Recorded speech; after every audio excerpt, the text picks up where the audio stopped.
Yeah, I'm good. Good as I can It's be. nice to see you again, sir. Thank you so much for being with us today. We're all very excited.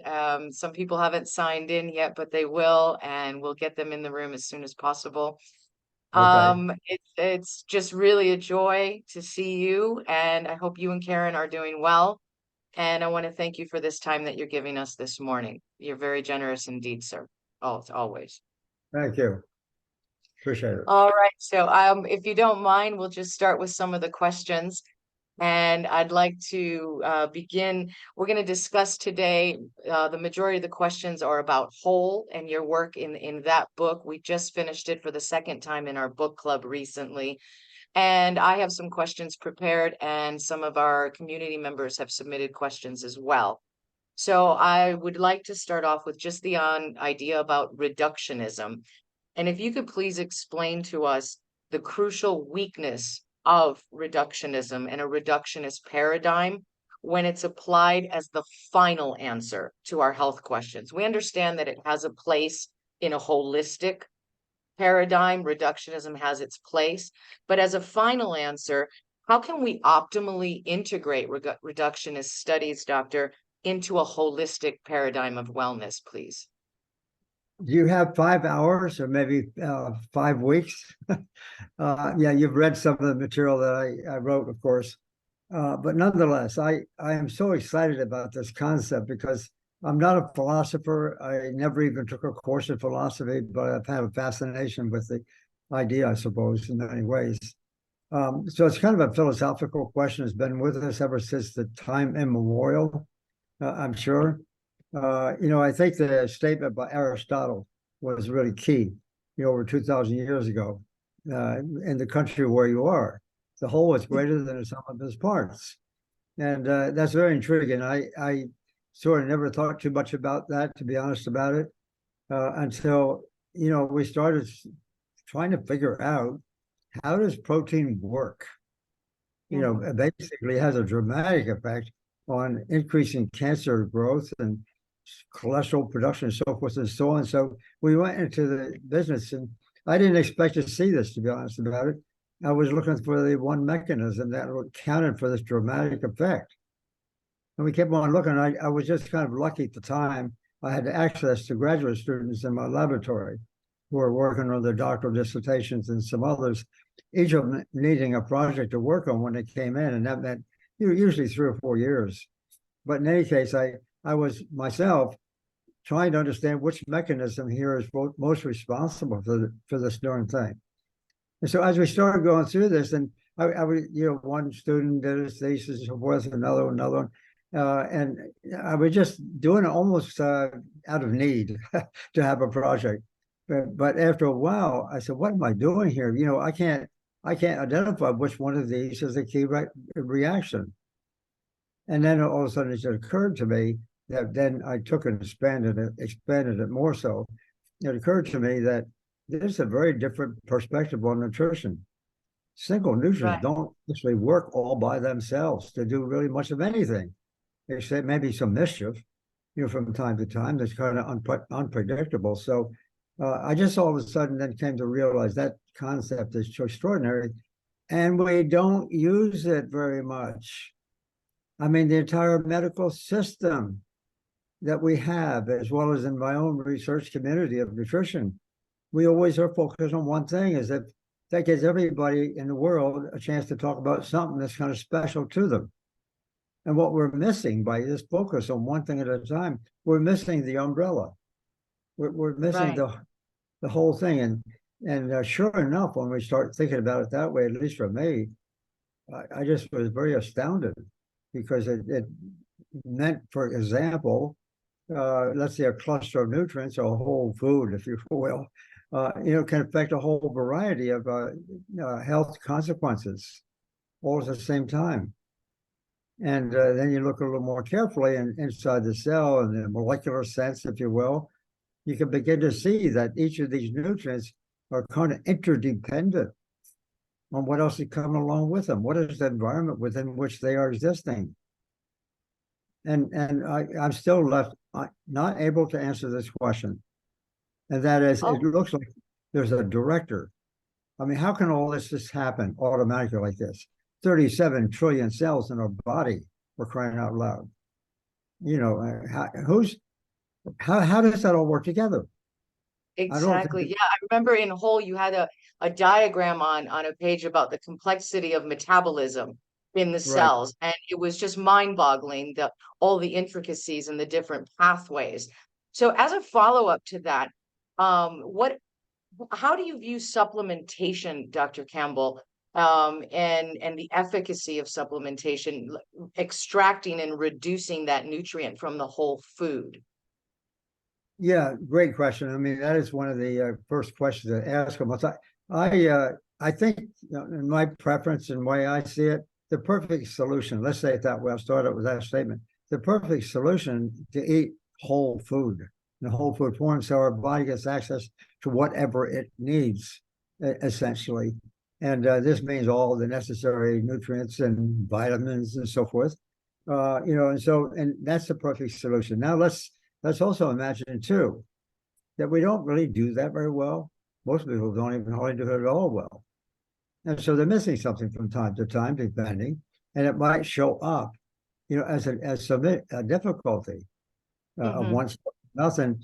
And so at that point in time, we might discover, one thing in the short term. Wow, it helps a little bit here and there, but that is no substitute. No matter if we see that or not, that's no substitute for, let's say, avoiding the whole food. I mean, the first Indeed. and foremost thing to do is to use the whole food.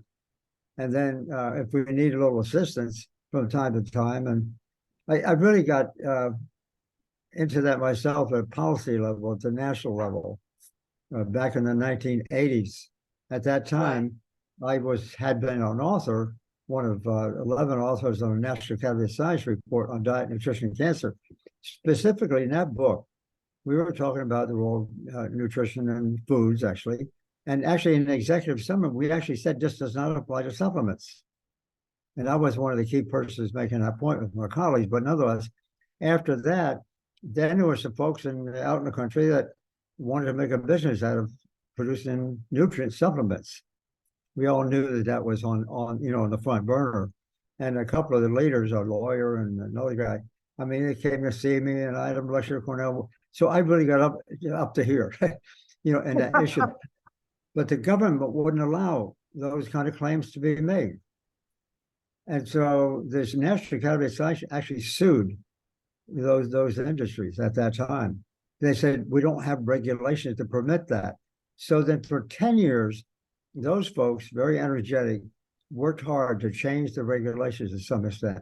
And finally, in 1994, about 10 years later, the regulations were changed in the government to permit claims being made by vitamin supplements.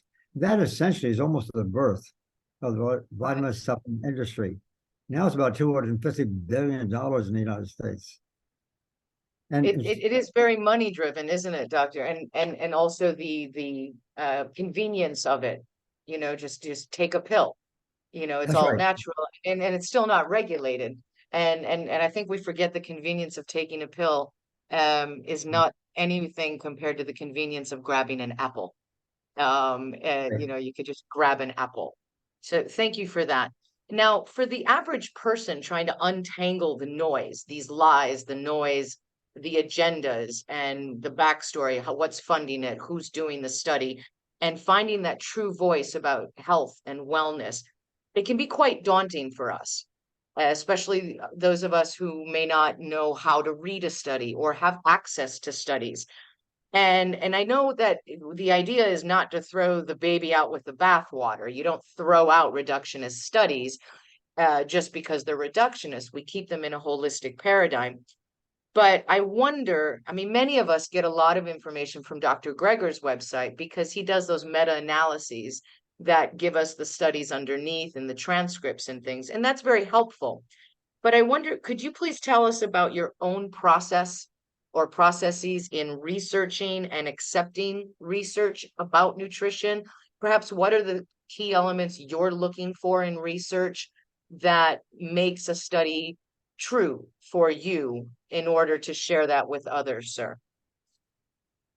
Well, I have to go back a little bit because my journey in this field sort of came in a certain order, sort of in disorder, in a sense. I mean, I didn't have a end game that I really wanted to learn about was just my fascination with science and having students and so forth and so on.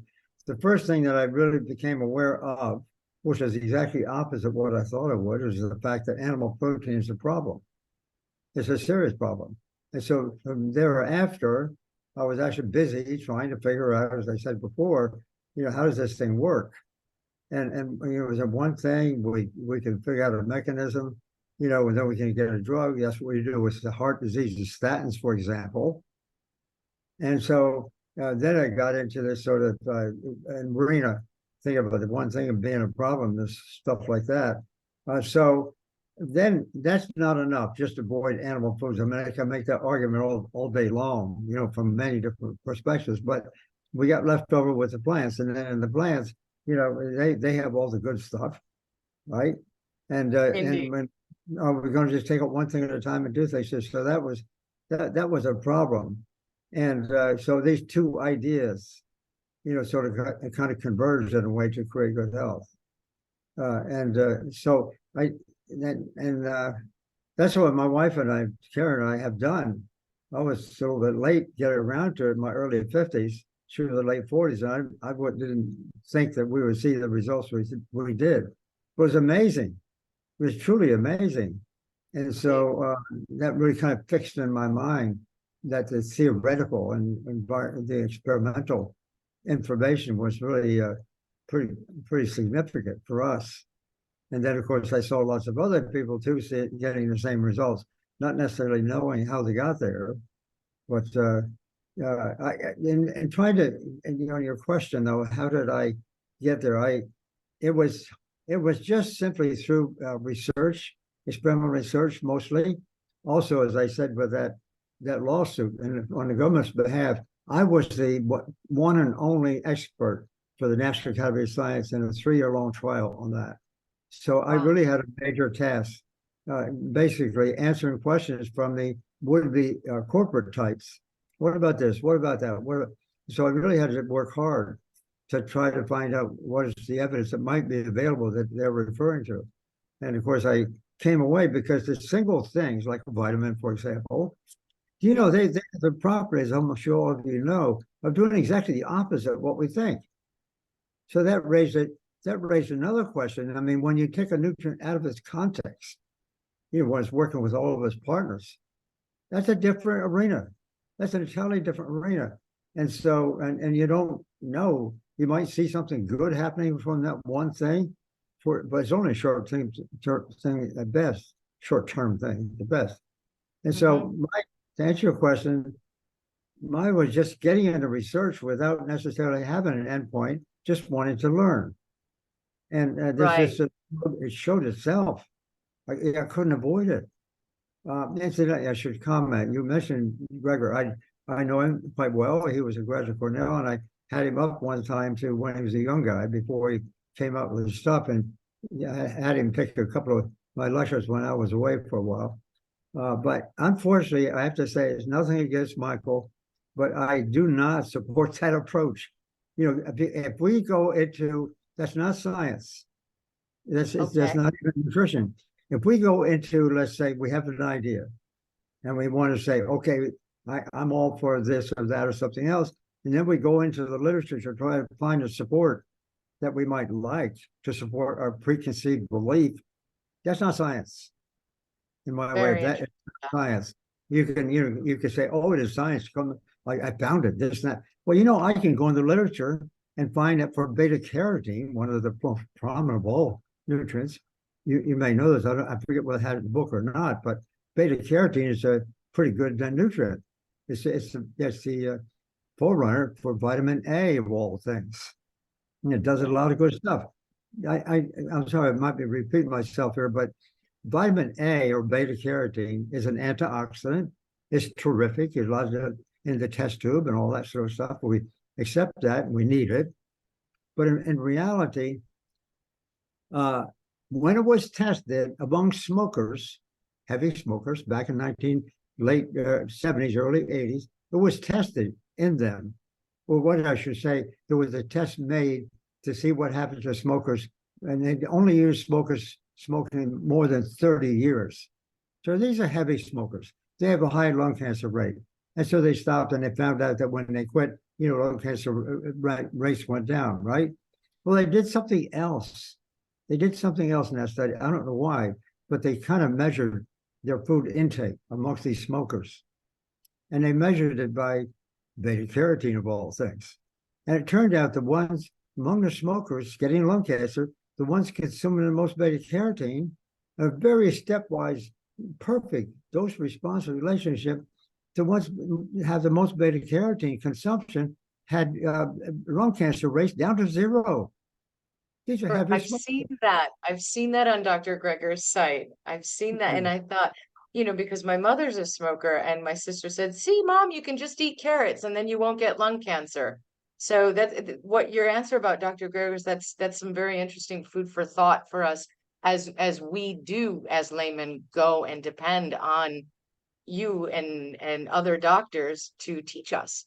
And our approach may not be as efficacious to our health as we think. Well, the other half of that story was what was really interesting. The research at that time thought that, wow, beta carotene is really good. Let's organize a study and give supplement. Let's give smokers beta carotene at different dose levels, if you will. They made it into a supplement, and this is a Norwegian U.S. study. There were 29,000 smokers, a big study. So they gave them and they were going to run for 8 years because they figured it'd take that long to see a difference if there was any difference. And they expected to see a beta carotene decrease in lung cancer. Do you know they had to stop the study early because the beta carotene actually increased lung cancer, and was statistically significant? That's the important part of that story. Beta carotene is not what we thought it was. When you take these nutrients out and you put it in a pill, it doesn't work that way. And I can give you a lot of studies like that. That's why I don't like going to the literature. If we have a preconceived notion and then go into the literature, especially if we're not in the field, and then try to find what we want to find, that's bias. That's not science. Yeah, science is a case where you go into the literature accepting and expecting anything, and then you get tested without bias. And so what they saw was an increase in lung cancer. It really stirred up the pot for a lot of people in our country at that time, because they're like, oh, what's going on here? So in the study, if I'm understanding correctly, whilst they saw a decrease in lung cancer in heavy smokers who took in beta carotene in their food, when they reduced it to a supplement, it actually increased. That's right, the cancer. exactly. Both results are statistically significant. So this nutrient in food does one thing. When you take it out and put it in pills, it does something exactly opposite. Now there's a lot of studies showing that. Right. With vitamin E and you name it. I mean, it just goes on and on and on. So I'm not a fan of the supplement industry. I know I've thought about this just for a prank. I could write a small book, justifying the consumption of meat by taking that approach. That's why I cannot agree with this idea of going and trying to look in the literature and finding something I like. To me, finding what we want to hear and then not listening or looking for the things that might contradict what we want to hear. Exactly. That's an entirely different program of thinking. Right. Wow, fascinating. I'm pretty sure some heads have gone like that today as we Yeah, that was sorry, go ahead, please. That study with the beta carotene at that time was started. Let's see, I'm going to say, let me backtrack a bit here. Started in 1989 or 1988 or somewhere thereabouts, and it was reported in 1993. Okay. So wow. It was a little while ago, but that just kicked off a whole dust storm, if you will, of all kinds of studies of various studying nutrients. And I followed them very closely because I had that responsibility at the time. And I've seen so many vitamin E supplements are not good. There's some studies showing that increases hypertension. So, and I don't know, I can't tell you whether that's verified or not, but I just mentioned, some things like that. I'm 89. We never take vitamin supplements. I mean, Fantastic. I'm not trying to make a point, but I mean, I happen to believe in that concept. My wife and I, we don't use supplements, we don't use drugs. We just use food. If it's done Brilliant. right, it's amazing. Well, and it seems to be working quite well, sir, if I say so myself for you. Because we get the privilege of speaking with you today for that very reason. So if we take it to a more personal level of, instead of like the scientific and dissemination of information, on a personal level of information dissemination, do you have any advice that you could give us to share what we have learned about whole food, plant eating, and that lifestyle with people that we care about deeply? But who may be dubious as to the veracity of what we're saying, because we are just laymen and we don't have perhaps the credibility of a doctor behind our name. Is there something we can do that can help us to share this information with others?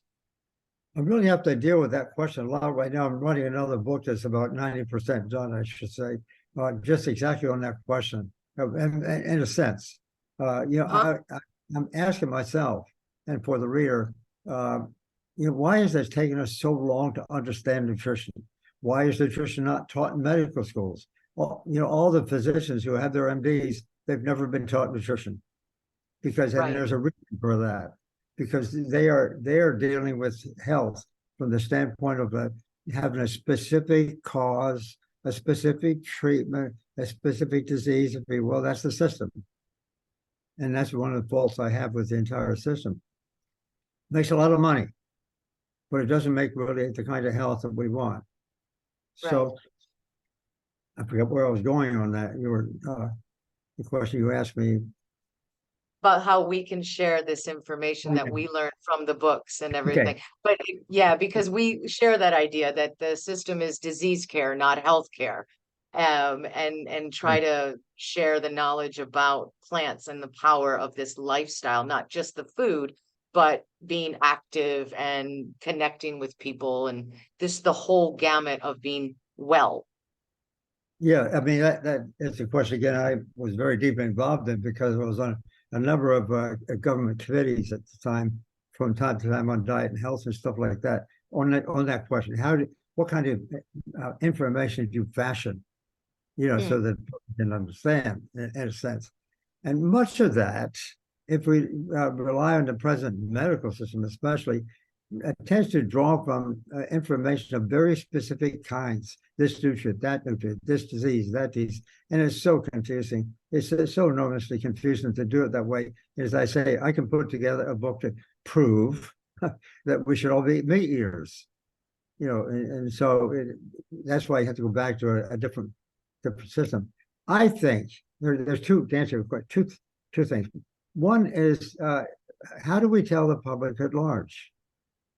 Well, what do we? Well, number one, let's get the policy right, the food and health policy right.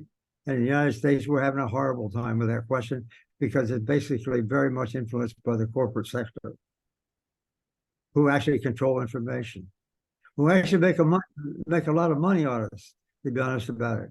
The more sickness there is, the more money they make. And the more sickness we have, the more drugs we need. And so it just fosters the evolution or development through two industries. So that's one question. Nonetheless, I still kind of stick with it. We need to tell the public at large. Okay, come back to your question, though, more personal, family and friends and so forth and so on like that. I think the best answer to that, and it's just my judgment, is well, it's more than that, I guess. That if you take a group of people who, let's say, have some illnesses, they'd like to do something better, they don't quite know what to do. You put them in a, let's say, 9-10 day program of feeding them strictly only the whole food plant-based diet, and then let them have a look at what's happening to them. You take blood samples and all that sort of stuff. Diabetes is miraculously reversed. Right. Heart disease is miraculously reversed. My good friend Esselstyn and Orny should sort of put that on. And then you go, so disease can be reversed by using the right food. Whereas all of us, most of us, are all on the wrong track. And Right. so if you could tell me to just do that for 10 days, well, it turns out, unfortunately, the experience has been when people do that, only about 1%, 10% of the people stay with it. They've done it for 9 days, 10 days, something like that. Well, my Italian friends, then very active. I've been there every year for, gosh, 10, 12 years. They organized some of these kind of studies, and it was always like 10%. That's all that people stay with it. And so they tried a different way. I think it was brilliant.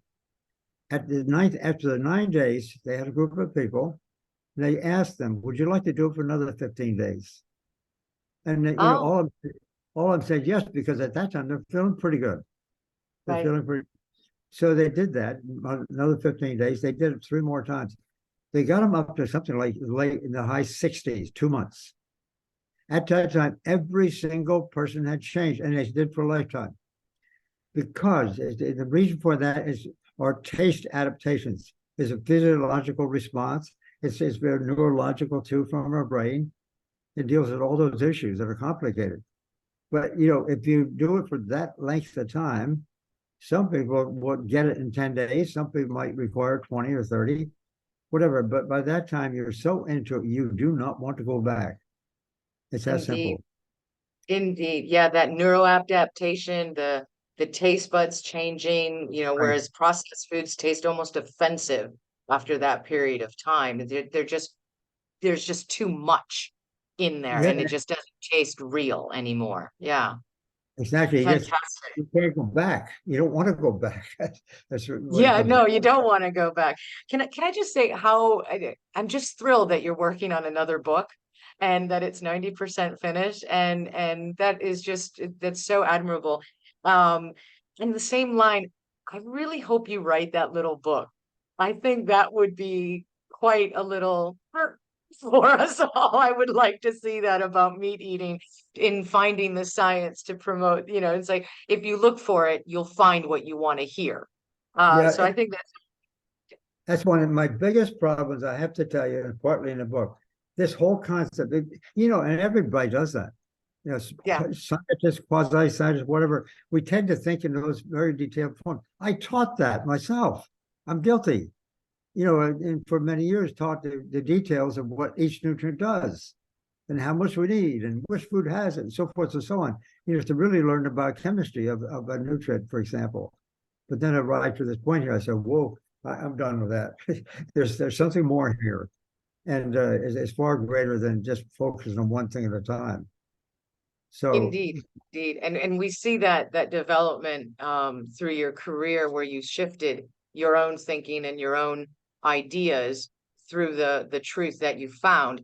And one thing that really impressed us when we were reading through Whole is your integrity with the aflatoxin studies that you did, that you tried to prove yourself wrong and just couldn't do it. And there aren't many people who will go out of their way to try to prove themselves wrong when it comes to science, money, or truth with a small t, little t, whatever kind of t you like. So that's something that really stood out to us, sir, is your integrity. And it was greatly admired by us all. So we thank you for that.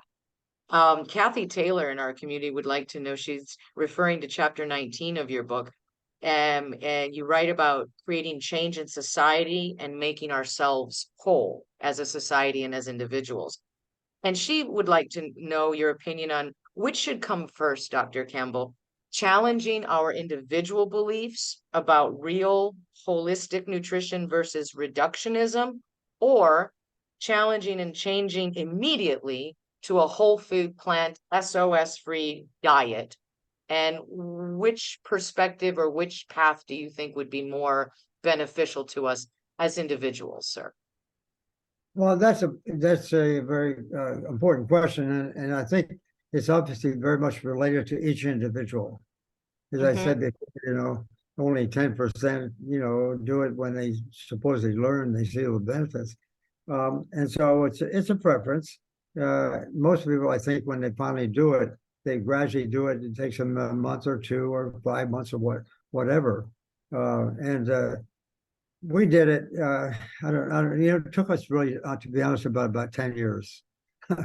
My wife really bought into this idea, Karen, and she started changing the dates. And she was very interested in our children, of course, and making sure that the whole family got what it was. As we gradually changed one thing, we dropped the red meat, then we dropped this and that, and finally, then I had another problem I had to take care of myself, and that was going to the fasting clinic of Alan Goldhammer. Uh, I think I don't know whether I told that at the conference or not, but in the 1960s, when I was at MIT, I was given a job to do under FDA contract to search for the toxin in some oil being added to chicken feed that was killing chickens. It was called chicken edema factor. In other words, the fluid would accumulate around the heart of the chicken. It was very serious, and the FDA got interested in that because they didn't know how much effect this might be having on humans. Well, so I spent 2 years there. I isolated the compound. I didn't give it a name because they didn't determine the structure, but it turned out that it was the most toxic compound ever before isolated, more toxic than botulism toxin. And here I was working with it on the bench top. And so I ended up with sinuses that had to be cauterized from time to time. I ended up with migraines and so forth and so on. I lived with that for about 25 years. I was losing my ability to speak. I had to quit speaking. And so the National Hygiene Society at the time, then you know them, they went out in California and thing, they asked me to come to speak because the New York Times had featured our work in China. And so I said, I can't, I struggle through it, hold my mouth. I said, I can't do it. And I was told, come on down here anyhow, because a lot of doctors here think differently than the ones you're familiar with. So I did, I struggled down there. And then 10 of them got together and said, offered to do something for me. And that was to send me to a fasting clinic. And Alan Goldhammer was there at the time, and Sabatino, the ones that you met recently in Cleveland. And they wanted to send me at their expense to this place. And I went there, did a 14-day fast, water only fast, and I didn't think I got much, but I saw others there who were responding fairly well. I was getting impressed with what was happening to them. But I came back then a few months later, almost a year later. Alan said I should do it again. I went back a second time, and after about 3 or 4 weeks, something like that, I came. All of a sudden, things cleared, and the level of the compound that I was working with was in my body. It was called dioxin. That's the toxic agent for Agent Orange in Vietnam. Right. And that's killed something like 300,000 soldiers in Vietnam on the American side. And I had levels in my blood at the beginning, 800 times the maximum amount allowed. Oh my gosh. And so I went through the 2 fasting sessions, to get rid of it. And sure enough, it got down to 0. And so that fasting thing really, really impressed me. I just had a thing online with Alan about that. That's how Alan Goldhammer and he's fantastic. He really knows the fasting business really, really well. And so Indeed. that he switched him off to this kind of diet, by the way, the whole food plant-based diet, the SOS free that you just referred to. I think he's the one that first coined that word, if I'm not mistaken. And I'm not sure. The first time I heard it was there. Yeah, that was the first time I had heard that. Yeah, it's an interesting concept. I don't know whether I'm not so hard nosed about that, but in any case, it was a good approach, and it's another way to get into this. If somebody wants to fast for 10 days, I say a little more like that, they'll change. They'll Yeah, change. And so, definitely. yeah, I got into this. That was a big catalyst for me at a point in time. It was right at the time when the New York Times had featured our work at China and give it really high marks and was getting a lot of publicity and stuff like that. And so it just, I don't know, something was aligned in our society at the time. And it happened with me at the same time that came out. Right. Well, we are all eternally grateful that you were able to water fast and clear that toxin, the dioxin from your system, sir. So we're grateful for Dr. Goldhammer, to be sure. Many of us have been to True North and know the power of fasting and understand its healing and cleansing ability in our bodies. As a follow-up, as far as like testing um, and monitoring our health, another person in our community would like to know, for over 50 individuals who are eating plant-based, or perhaps not plant-based, but whole plant. I think there's some confusion with the word based. Some people feel that it means you can have meat every once in a while. Some people feel it means you can have vegan products that are made from plants. So if for people who are on a whole plant lifestyle and diet, there's one test for the over 50s that and I count myself in that population. Uh, do you recommend a colonoscopy for whole plant people who follow a whole plant diet, sir? No, in general, not. I don't. I'm not a physician. I'm a biomedical researcher, as you know, and so I have to be cautious how I say this, of what we're allowed to say and not say. But the Right. data show uh, me no, it's been way overdone. It's the same with breast cancer. And again, my wife, in that particular case, when we were just almost there, not quite, she had her mother had passed and died in the early 50s from colon cancer. So my wife was very sensitive to that. And then, so she was getting examined and she found some really serious polyps at a time. So Hmm. again, we have a personal story. And she said, nope. And it all cleared up. And I've seen now some literature, some data coming out that all that screening, as I say, for this, that, and everything else, screening for prostate cancer, screening for breast cancer, screening for colon cancer, you name it. It's become almost a habit. And then, somebody sees a little bit of something, this, that, or something else. Oh, you got cancer, something like that. I think it's way overdone. And there's the solution for that, as we all know, is eating a plant-based diet. They don't necessarily tell you that. In colon Indeed. cancer, for example, like take out the polyps, or something of that Right. sort. And I don't think the data really are showing all that much from everything I Thank you see. for that. Thank you for that, because it is a concern for many in our community, who are over 50. Do we, don't we? And that we also hear that, with these kinds of invasive procedures, that they can tear the tissue, they can cause new growths from mistakes or moving and not Right. doing it correctly. So we're trying to weigh that out, and we really appreciate you weighing in and helping guide us on to that answer and what to do for our health. Thank you for that. I'd like to turn to the future now. In whole, you also discuss what you refer to as the light bearers, those who will bring the light to the populace and to other people and build a better future. And throughout your illustrious career, you've faced personal adversity, which you've shared with us today here, and also health issues within your family, with Karen and her cancer, which you've also referred to.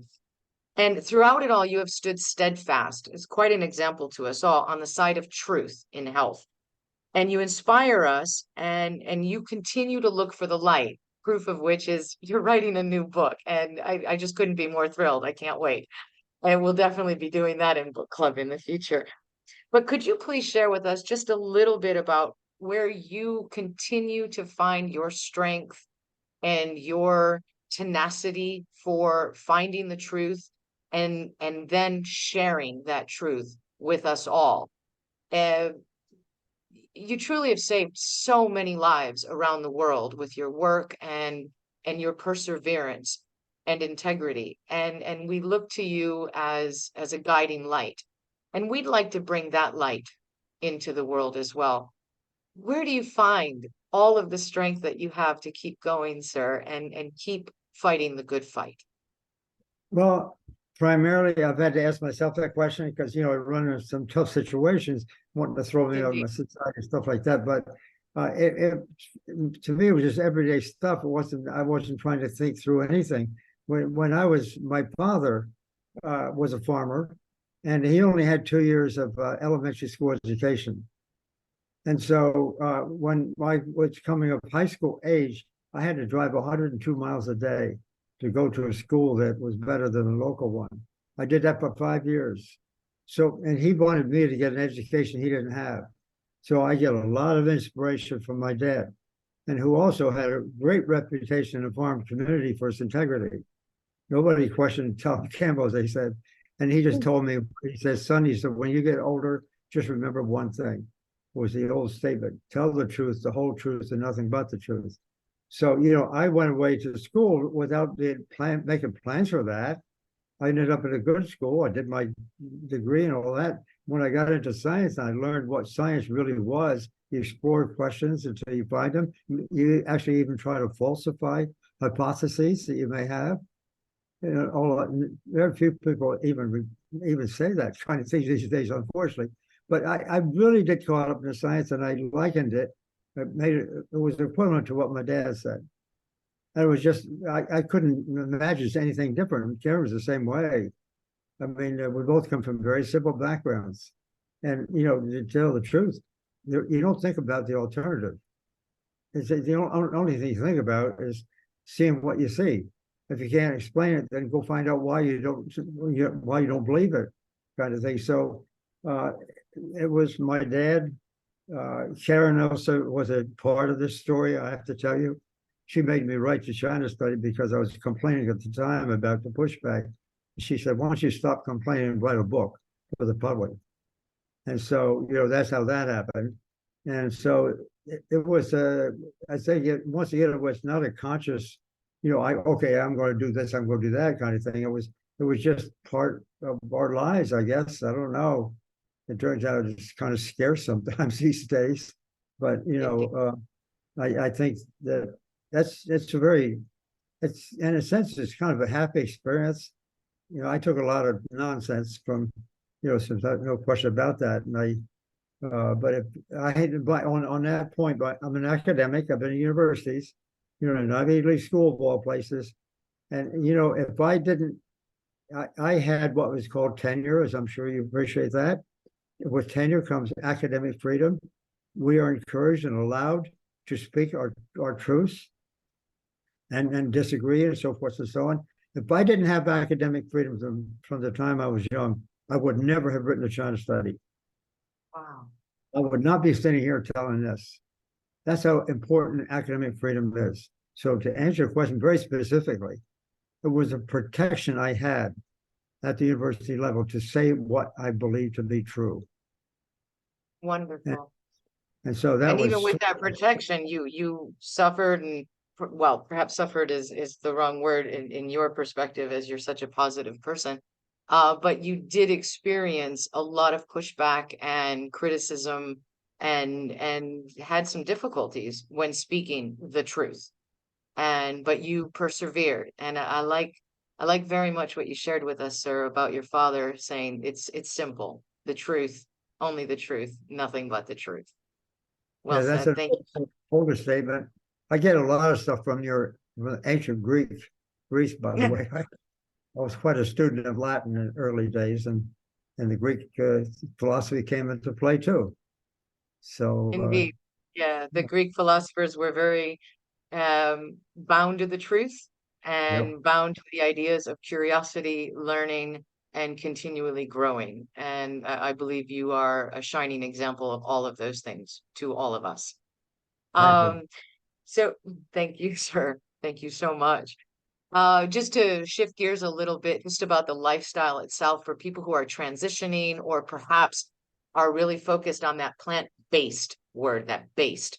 Could you share with us your opinion about so-called vegan foods, transition foods, like the Beyond Burgers, the cheeses, the butters, the coconut milk? Do they have a place in our lifestyle, in this system, or are they simply a distraction, do you believe? Some of both. Basically, I'm the one that framed the word plant-based, as you may know, whole food Yes. plant-based. That was the late 70s, and I was on a committee at that time of cancer researchers for the government, determining who gets funding and who doesn't. So I was in a fairly significant position, and my cancer colleagues, oncologists and pathologists and molecular geneticists and so forth, they heard a little bit about nutrition, and they said, why don't you take some time at our next meeting, tell us what nutrition means, as if I could do that. But yeah, I didn't want to use the word vegan and vegetarian because they're good efforts. That's not the issue. They're good efforts, but unfortunately, people are promoting that. We're not promoting it based on science. It was based on ethical consideration. Let's face it. Whether they said so or not, that's what it was. So I kind of got away from the word vegetarian in those days, and the same thing even more for vegan. And so I like, that's why I came with whole food plant-based, if you will. I wanted to bring to the basic science. In that effort, I got a little encouragement from one of the, I won't use his name because I don't think he wanted me to say it, but one of the key people in the whole community called me up one day after the China study came out and said, he's a vegan, very prominent. He says, you know, what your book is doing more than all of us put together, you know, in the vegan community. And I said, well, thank you very much. But he didn't particularly want to know why. I know, and I know why, because some of that came from experimental animal research. That's where I got my grounding. And so, you know, it was a difficult path to bridge across there. And so in any case, I ended up with this concept, the vegan vegetarian thing. Ask me a question again. I rambled too much and I forgot what you just said. What'd you ask? We would listen to you ramble all day long, to be sure. It is always so very interesting. But we have a lot of people in our community who are, you know, are perhaps curious about your stance on the vegan foods and the GMO processing in those. Right. And do they have a place for us? Yeah, sure. I mean, in general, that pathway is fine.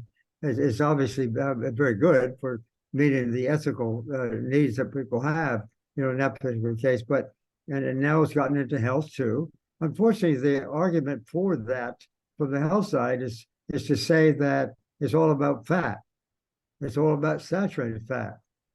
Right. You know, or it's about cholesterol. Those things are all wrong. And so, you know, typical vegan argument is going down the wrong path from a scientific perspective. And so what my friend had called and told me was that I was talking about science, about animal protein in particular, and our worship of that nutrient. I'll use that word carefully, but we have we're so much into consuming animal protein throughout our history. You know, that, but then the vegans don't want to talk about that because they know that I'm about the only one who was doing that from the protein perspective, and that was animal research. So I ended up on the wrong side of the fence some way because of the research that we were doing, but that's what it was. I'm not going to say anything different. And so, because you come back to the science, and just sort of sort things out, then it becomes so obvious. The vegan vegetarian movement, they're good movements. That's not the issue. But in the process, we cannot lose sight of the rational arguments. Now, having said that, back to your question, the Beyond Meat sort of people in the industry that's trying to cut down on for ethical reasons as much as anything. Right. That's fine. That's great. I mean, we got factory farms and animals stuffed in cages. I mean, it's ridiculous. This situation we've got in, coming from the farm and being a farmer, that's not the way we did things in those days. So, right. In any case, going back to the factory farm idea, just coming back and relying on the science. That's arguing the science, and that's true for everyone. Whether we're now concerned about the environment for having too much livestock, the same argument applies. The same argument applies in order to meet our ethical our needs. The same argument applies for, you know, the way we actually practice medicine. And so that's why I say science. That science is. I don't want you to say that's my preference. We don't own that. That's a concept that we humans should respect. It's just simply searching for the truth. It just so happens that, you know, when the science is organized the right way, we're actually questioning our own biases as well as the biases of others. Right. And so the Beyond Beef, I actually had a chance to talk. I won't I can't say the person, I don't want to reveal things, but I did call a very high-ranking person in that field, two actually. And one of the things they're doing now is to grow this meat in big vats, in that way. And, just in vats, or I would say flasks, but on a huge scale. They want to produce it in these big containers, if you will. And then what they synthesize the thing artificially. They synthesize animal protein. Unfortunately, it's just crazy, but that's what they do. They take the messenger RNA from, let's say, a chicken's wing, or the messenger RNA from the butt of a cow or something.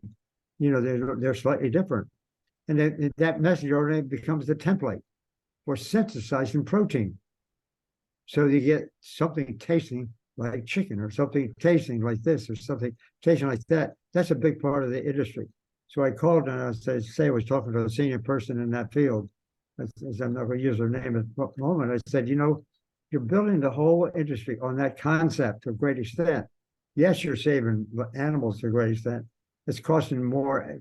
It's costing more in the process, but what you're getting out of it is the same kind of protein that causes cancer, the same kind of protein that increases cholesterol levels. So don't do it. You're going to find that out. We haven't seen that effect yet. But to use the Beyond Beef, Impossible burgers and stuff like that, the protein is being produced because everybody believes we have to have that kind of protein, which is, first off, that's not true. We get all we need from plants. And so by doing it in the flask, there's another big issue you have to deal with from the corporate sector, and that is contamination. Be careful about how they do that. Yes, they save on animals, so there's pluses and minuses here. But on the other hand, they're producing a product that they're trying to get away from, because they don't realize they don't realize that the argument for this whole way is on protein, period, and our lust for protein. It is a lust, isn't it? It's a misconception that we need all of this protein, and you did hit on it, that we can get that protein from plants. And I go back to perhaps what your father said, the truth, the simple truth, nothing but the truth. And the truth is, it's more important to have a mind shift away from the meat and the cheeses, and revel and celebrate the flavors and gorgeousness of the plants. That's exactly right. That's exactly right. Thank you for that, Dr. Campbell. Thank you for that. And that really addresses one of the questions from one of our members here who's attending. Fred asked about the impact of faith and spiritualism and mindfulness on health and well-being, including nutrition. And it's that overall perspective and understanding, respecting the animals, respecting the planet, and respecting our bodies and our health.